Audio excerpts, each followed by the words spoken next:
மதசார்பற்ற கூட்டணி சார்பில் இன்று தமிழகத்தில் அனைத்து பகுதியிலும் ஒன்றிய நகர பேரூராட்சி பகுதியில் இன்று தமிழகத்துடைய முதலமைச்சர் அண்ணன் ஸ்டாலினுடைய ஆணைக்கிணங்க, அதே போல எங்களுடைய பொதுச் செயலாளர் திருமதி பிரேமதாசுடைய ஆணைக்கிணங்க இன்று அனைத்து இடங்களிலும் வெற்றிகரமாக இந்த ஆர்ப்பாட்டத்தை நடத்தியுள்ளோம்.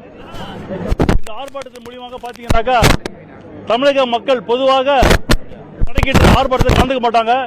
இன்று நடந்த ஆர்ப்பாட்டத்தில் கிட்டத்தட்ட 25 லட்சம் தொண்டர்கள் எங்கள் கூட சேர்ந்து ஓட்டல் உரிமையாளர்கள், தொழிலாளர்கள் இந்த ஆர்ப்பாட்டத்தை கலந்திருக்காங்க.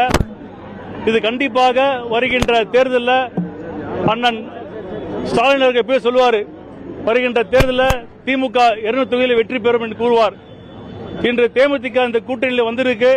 தமிழகத்தில் அனைத்து தொகுதியிலும் எங்களுடைய திமுக கூட்டணி அமோக வெற்றி பெற்று அதிமுக வாஷ் அவுட் ஆகும் என்று நேரத்தில் தெரிவித்துக் கொள்கிறேன். போலியான ஒரு பிம்பத்தை கட்டமைக்குது திமுக எலெக்ஷனை முன்னிட்டு அப்படின்னு எடப்பாடி சொல்றாரு. கேஸ் தட்டுப்பாடுலாம் இல்ல. உங்களோட எனக்கு எடப்பாடி பத்தி நல்லா தெரியும். கிட்டத்தட்ட அவர் கூட நான் ஒரு 8 வருஷம் 9 வருஷம் நாங்க டிராவல் பண்ணிட்டோம் அவர் கூட. இது அவர் எப்பவுமே பேசுறதுதான் அது. ஏன்னா இன்னைக்கு அண்ணன் ஸ்டாலின் அவரை பார்த்து சொல்றதுக்கு வேற எதுவுமே இல்லை. அதனால சும்மா எதனா ஒரு கதை விட்டுனே பாரு அவரு. அது பெருசா சீஸ் எடுத்துக்க வேண்டாம் யாருமே. சட்டம் ஒழுங்கு பிரச்சனை திமுக ஆட்சியில் அதிகமா இருக்கின்றது. எதிர்கட்சிகளோட தொடர் சொல்லப்படுறது பாலியல் வன்கொடுமை சார்ந்த பிரச்சனைகள் கடந்த ஒரு 10 நாட்கள்லேயே அதிகப்படியான சம்பவங்கள் நடந்தது. இது திமுக ஒரு மிகப்பெரிய நெகட்டிவ் பாயிண்டா தான் அமையும் அப்படின்றது தான் எதிர்கட்சிகளுடைய தொடர் வாதமா இருக்கு. அதை எப்படி நியாயப்படுத்த முடியும்? மீண்டும் மீண்டும் எதிர்கட்சி என்றதை நீங்க எடப்பாடி தான் சொல்றீங்க. அங்க எடப்பாடி தவிர வேற யாரும் எனக்கு தெரியல. எதிர்கட்சியில வேற யாருமே தெரியல எனக்கு. அதுக்கு ஒரு கருத்தை சொல்றேங்க. நீங்க சொன்னீங்க இன்னைக்கு காலையில டெல்லி வருகின்ற இந்துஸ்தான் டைம்ஸ் பத்திரிகையில வந்திருக்க செய்தி, அதிகமான அளவில் டைம்ஸ் ஆஃப் இந்தியாவில் வந்திருக்கு, அதிகமான அளவில் இளம் பெண்களை கடத்துகின்ற மாநிலம் அதிகமாக காணாமல் போகின்ற மாநிலம் என்றால் பீகார். பீகார்ல யார் ஆட்சி பண்றா? ராஜஸ்தான்ல யார் ஆட்சி பண்றா? அதாவது தொடர்ந்து யூபியிலும் பாத்தீங்கன்னா அதிகமான அளவிலே பாலியல் வன்கொடுமை நடக்கின்ற மாநிலம் என்றால் பாஜக பாரதிய ஜனதா கட்சி ஆளுகின்ற மாநிலத்தில் நடக்குது. அது குறிப்பாக மோடி தலைமையிலான செயல்படுகின்ற ஆட்சியர்கள்.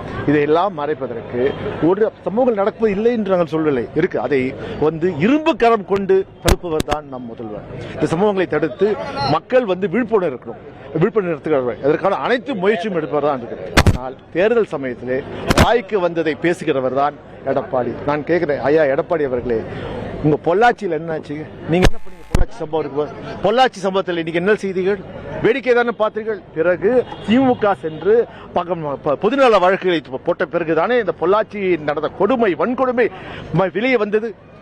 இத்தனைக்கும் செய்துவிட்டு ஒண்ணுமே தெரியாது பாரு இருக்கீங்க. நியாயமா சார்? இது போன்ற சம்பவங்கள் நடந்துட்டு இருக்கும் போது முதல்வர் ரீல்ஸ் பதிவிட்டு இருக்காரு அப்படின்ற மாதிரி தொடர்ச்சியான குற்றச்சாட்டுகள் இருக்காரு. பள்ளிகள்ல போதை கலாச்சாரம் அதிகமா இருக்கு.